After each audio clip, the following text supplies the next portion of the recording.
Hi, welcome to Pacific Workers. Thank you for joining us in another amazing video with lots of content related to workers' comp. My name is Carmen Ramirez, and joining me, you guys already know him, Bilal Qasim. We wanted to change things up a little bit today, and specifically for the following reason. Our episode today, or our video today, is going to be primarily based on answering some of your questions that you guys have been leaving on those comments, and there's a ton of them, so we wanted to get back to some of them via a video and not necessarily just writing back to you. So are you ready to answer some questions? Yeah, let's do it. Let's do this.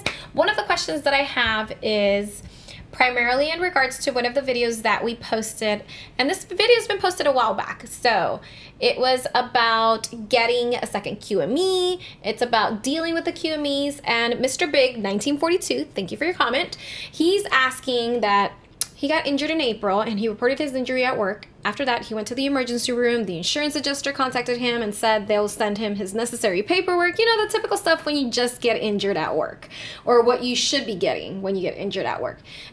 They did tell him to seek treatment. They never said anything until July and August. They paid for his mileage expenses, surgery, physical therapy, but they haven't paid for his temporary benefits. What is up with that?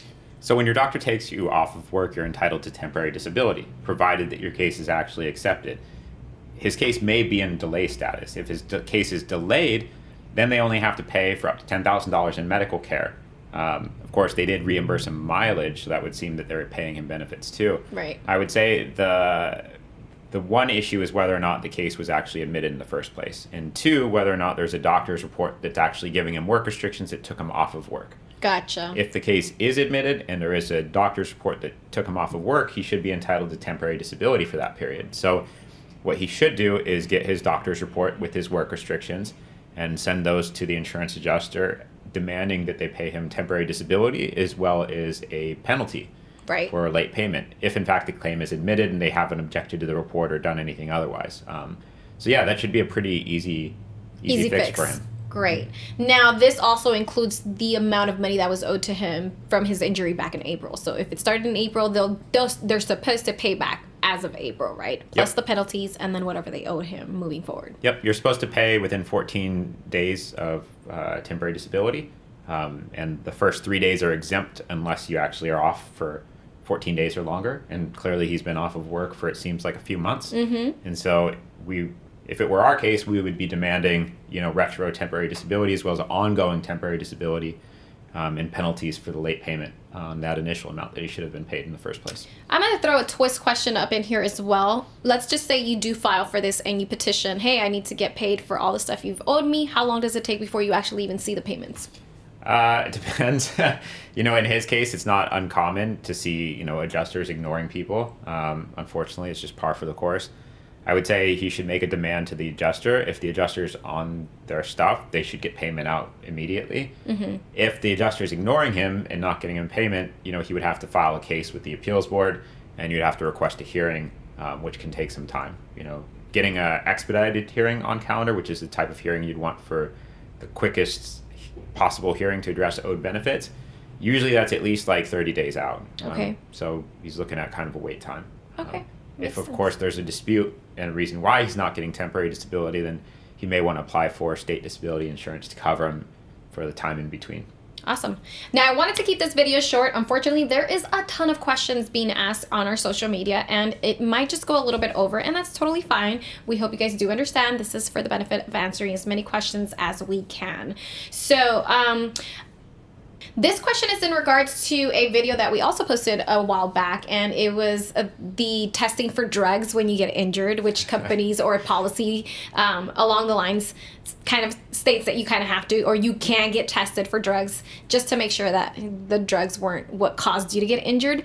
Someone in our audience actually told us that one of their coworkers, overdosed at work, and also apparently had an accident, severe accident that injured his head, but they never tested him for drugs. So what is up with that?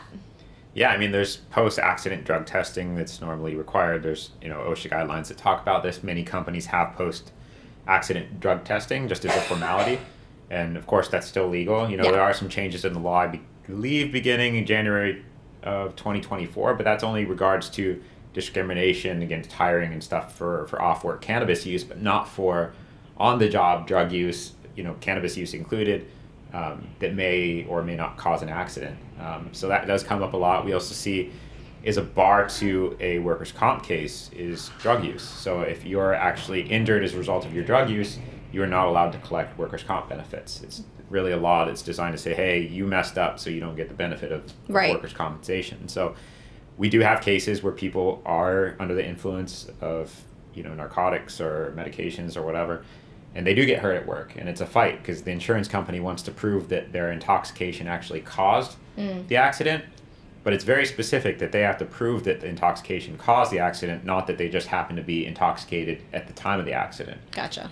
So, for example, if you're driving a vehicle for work, you get sideswiped by another car, you could be high as a kite on cocaine, but that's not a bar for you to collect benefits, provided you're, you know, driving properly. And, you were doing your part. Yeah, as the accident wasn't your cause. But if you're, you know, drunk and you're working in construction, you're not wearing a harness and you fall off a roof or something, that arguably would be an issue and potentially bar your case. Interesting. But yeah, post-accident drug testing is common. I think for insurance, sometimes it's actually required. So interesting.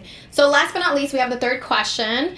And this is in regards to the video that we recently posted about the union reps, how it positively helps an injured worker when you have a steward or a union rep that can potentially guide you on what to do when you get injured. Mr. Mark Laxton, 770, actually left us a comment, and he took the time to read his union book because he does belong to a union and the company policy, and nothing in there, as he is commenting, states that if he settles by compromise and release, that he'd have to resign. His question is, who controls this decision about resignation, and is the company or the insurance? He's only asking because he would like to close his medical case without having to resign. He works for Kaiser, so how do we even go about that one? So union work can be complex to a lot of people. For me, it appears pretty straightforward, but the gist of it is when you're with a union, you can find job placement. Yeah. So typically, you know, if you're with the carpenters union or pipe fitters union or something like that, you're a member of the union and you find work opportunities by virtue of the fact that you're in the union and you're paying your dues, and so you receive benefits and such through the union. And so a lot of times people who are in the trades are asked to resign as a part of their work comp settlement. And that's not the union doing that, right? You don't have to actually leave your union membership. You're just leaving your particular employment with a particular employer. And it's not necessarily the employer that wants it, it's the insurance company. And the reason why the insurance company wants you to resign if they're paying for your medical is because they don't want you to go back to work and get hurt again. The idea being, if you got hurt on the job, say you messed up your back and they pay you $50,000 to buy out your medical care, then you go back to work the next day and hurt your back again, they're paying for medical care, what was the point of giving you the money? Exactly. So it's really insurance companies just not wanting to deal with the financial liability. And for companies like Kaiser, it's no different. Yeah. There are some companies that are self-insured, meaning they don't have an insurance company paying you. It's actually their money as an employer.